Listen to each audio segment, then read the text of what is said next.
চলতি মাসে বঙ্গোপসাগরে 1 থেকে 3টি লঘুচাপ সৃষ্টি হতে পারে, যার মধ্যে একটি নিম্নচাপ ঘূর্ণিঝড়ে রূপ নিতে পারে বলে জানিয়েছে আবহাওয়া অফিস।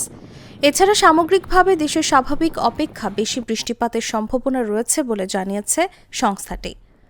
মঙ্গলবার আবহাওয়া অধিদপ্তরের দীর্ঘমেয়াদী পূর্বাভাস দিতে গঠিত বিশেষজ্ঞ কমিটি এই পূর্বাভাস দিয়েছে।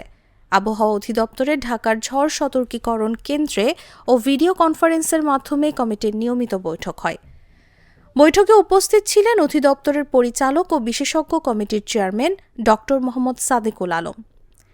মাসব্যাপী পূর্বাভাসে আরও বলা হয়েছে, মাসের প্রথমার্ধে দক্ষিণ পশ্চিম মৌসুমি বায়ু বাংলাদেশ থেকে পর্যায়ক্রমে বিদায় নিতে পারে।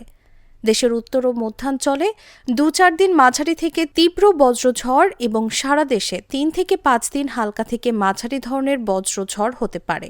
দিন ও রাতের তাপমাত্রা ক্রমান্বয়ে হ্রাস পেতে পারে, তবে দিন ও রাতের তাপমাত্রা স্বাভাবিক অপেক্ষা কিছুটা বেশি থাকবে।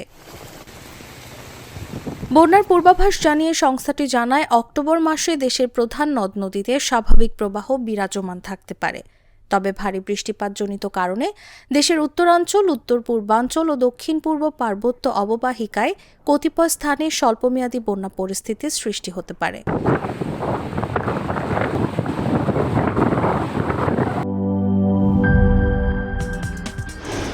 কি boss, vital match, tough opponent, tension?